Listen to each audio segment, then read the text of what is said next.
पिछली वीडियो में हमने देखा क्वेश्चन नंबर 7 तक हमने करवा दिए थे क्वेश्चंस फर्स्ट डी के। अब क्वेश्चन नंबर 8 को देखते हैं क्या कह रहा है क्वेश्चन नंबर 8 में।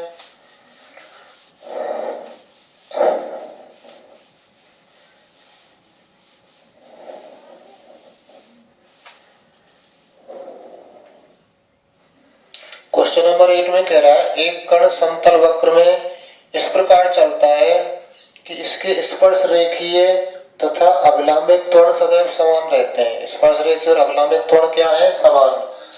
तो क्या दे रखा है? दिया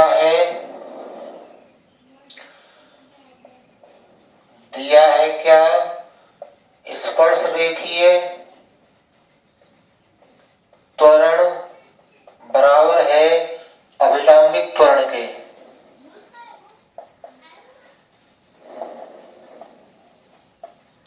स्पर्श रेखीय त्वरण किसके बराबर है? अभिलंबित त्वरण। और क्या दे रखा है? तथा और दे रखा है इसका वेग e की पावर 10 s अपॉन c के समानुपाती है। वेग भी समानुपाती है e की power 10 s upon c। 10 s upon c के समानुपाती है वेग। हमें सिद्ध क्या करना है? सिद्ध करो कि पथ का समीकरण एक कैटेनरी है। हमें क्या सिद्ध करना है? पथ का समीकरण कैटेनरी है। कैटेनरी की इक्वेशन क्या होती है? s equal to c tan psi. ऐसा हमें लाना है s equal to c tan psi. तो इसको हम एक कह देते हैं। ये जो हमारे पास में है समानुपाती, इस समानुपाती निशान को हटाएंगे तो बराबर का हो जाएगा और एक कांस्टेंट c1 का गुणा कर देते हैं और e की पावर क्या है? 10 s अपॉन c। तो v की वैल्यू ये आ गई। इसको हम 2 कह देते हैं। कभी आवश्यकता पड़ेगी हम इसका उपयोग कर लेंगे। अब समीकरण 1 से क्या होगा? स्पर्श रेखीय त्वरण। स्पर्श रेखीय त्वरण की वैल्यू क्या होती है? v dv अपॉन ds बराबर अभिलंबित त्वरण की वैल्यू क्या होती है? v square upon rho. एक v कैंसिल हो जाएगा तो ये रह जाएगा कितना? v dv upon ds equal to v upon rho. ds को इधर भेजते हैं, v को इधर ले आते हैं तो इसका मतलब क्या हो जाएगा? This implies dv upon v equal to ds upon rho. ऐसा हो जाएगा। ये रो की वैल्यू लिख देते हैं तो this implies dv upon v equal to कितना? ds अपॉन रो की वैल्यू क्या होती है? ds upon d psi. अब ये डी साई ऊपर चला जाएगा तो क्या बचेगा? dv upon v equal to कितना? ds into d psi upon ds। ऐसा रह जाएगा। ये ds से ds कैंसिल हो जाएगा तो dv upon v equal to क्या रह जाएगा? D psi. इसका हम समाकलन कर दें। समाकलन करने पर क्या देगा ये? dv अपॉन v की वैल्यू क्या हो जाएगी? log v इक्वल टू क्या? इसकी वैल्यू क्या हो जाएगी? साई प्लस कोई कांस्टेंट log c2 ले लें। c1 हम ले चुके हैं पहले, c1 यहाँ पे ले लिया तो अब क्या log c2 ले लें। log वाले टर्म एक तरफ कर लें तो log v minus log c2 equal to psi हो जाएगा। तो ये हो जाएगा log v upon c2 equal to psi. log को हटा दें तो v अपॉन c2 की वैल्यू क्या आ जाएगी? e की पावर साई।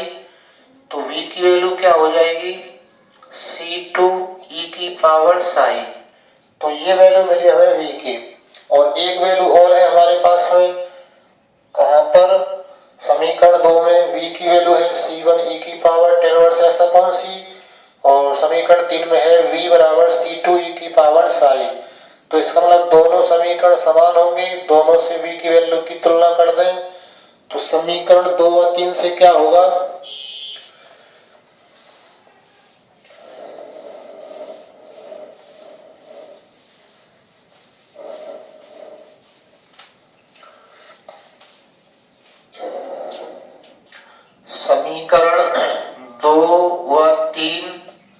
से v के मानों की तुलना करने पर, v के मानों की तुलना करेंगे तो समीकरण 2 में क्या है, c1 e की power tan inverse s upon c, और इधर 3 में क्या है, c2 e की पावर साइन। c1 को इधर भेज देते हैं तो e की power tan inverse s upon c equal to क्या, c2 अपॉन c1 e की पावर साइन।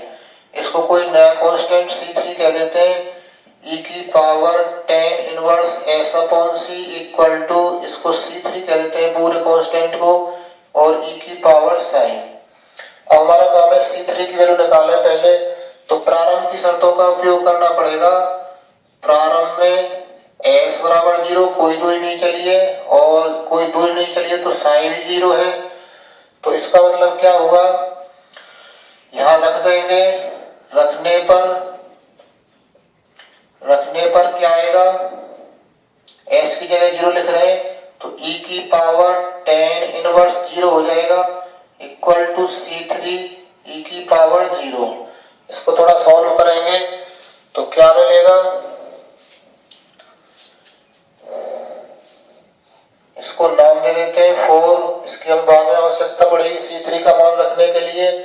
tan इनवर्स 0 की वैल्यू 0 ही होती है तो e की power 0 equal to c3 e की पावर 0, e की पावर 0 की वैल्यू 1, c3 इंटू 1, तो इसका मतलब c3 की वैल्यू क्या आ गई, 1। c3 का मान यहां से कितना मिल जाएगा, 1। तो ये c3 की वैल्यू है। c3 का मान उठा के हम समीकरण 4 में रख देते हैं। c3 का मान समीकरण 4 में रखने पर, 4 में रखेंगे तो क्या होगा, e की power tan inverse s upon c equal to c3 की वैल्यू 1 रख रहे हैं तो केवल e की पावर साई रह जाएगा। c3 की जगह 1 रखेंगे तो e की पावर साई बचेगा। अब इन घातों की तुलना कर दें तो इसका मतलब क्या होगा, tan inverse s upon c, tan inverse s upon c किसके बराबर हो जाएगा, साई के बराबर। तो इस tan इनवर्स को उधर भेज देते हैं तो s अपॉन c किसके बराबर हो जाएगा, s अपॉन c की वैल्यू tan साई हो जाएगी। tan इनवर्स उधर जाएगा तो tan साई में चेंज हो जाएगा, ये s अपॉन c की वैल्यू आ गई tan साई। तो s की वैल्यू क्या आ जाएगी फिर,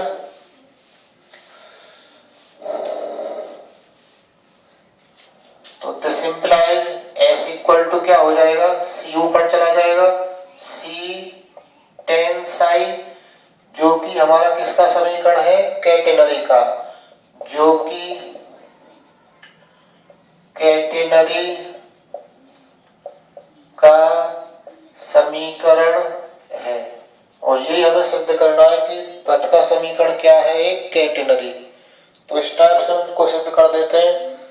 अब नेक्स्ट क्वेश्चन नंबर 9 लेते हैं, देखते हैं क्वेश्चन नंबर 9 में क्या कह रहा है।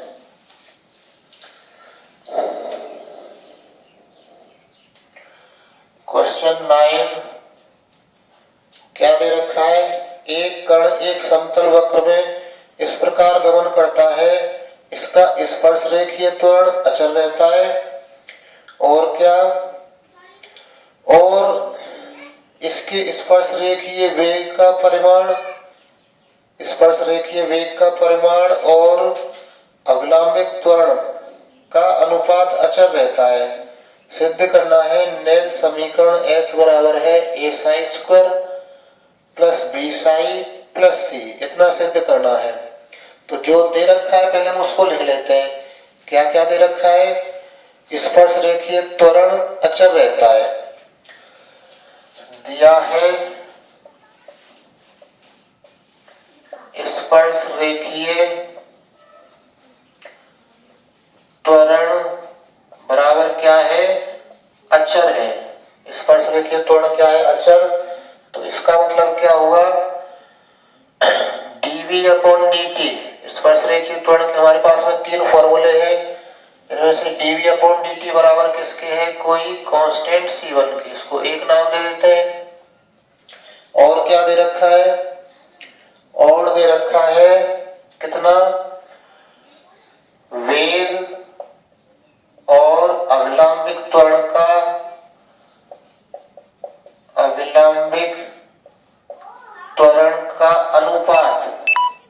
अनुपात अचर है, C2 है। अनुपात क्या है, C2। तो हमें क्या करना है, C2 अचर है,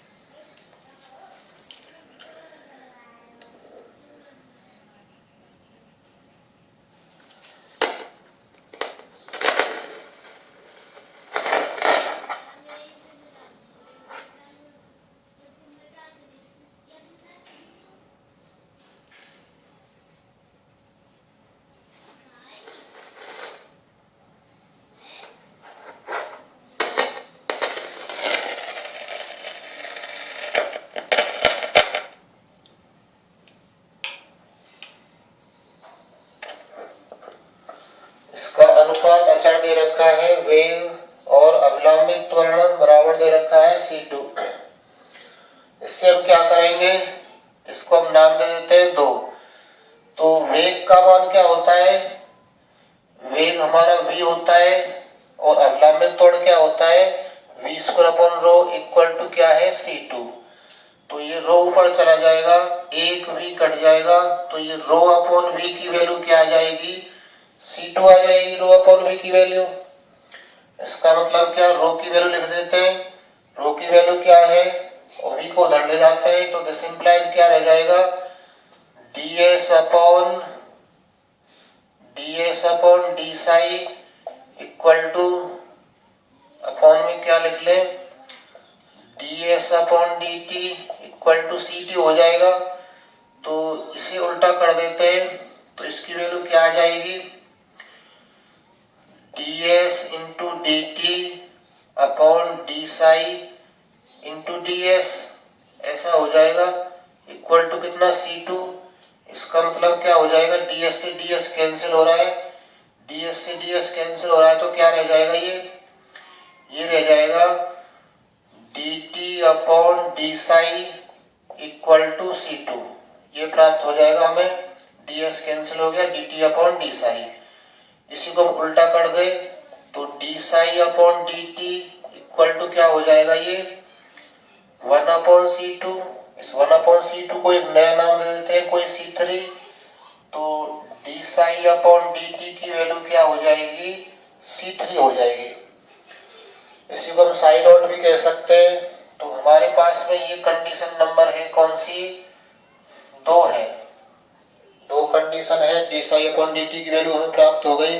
अब क्या करेंगे, हमें तो s की वैल्यू चाहिए, s की वैल्यू किसके पदों में, साई के पदों में, और दूसरा भी ABC और चाहिए इसमें। तो क्या करेंगे हम, इसके लिए जो हमारे पास में dv अपॉन dt है, जो हमारे पास में dv अपॉन dt है, उसमें गुणा करवाएंगे डी साई अपॉन dt का दोनों ओर। तो देखते हैं क्या प्राप्त होता है। तो समीकरण 1 से क्या होगा,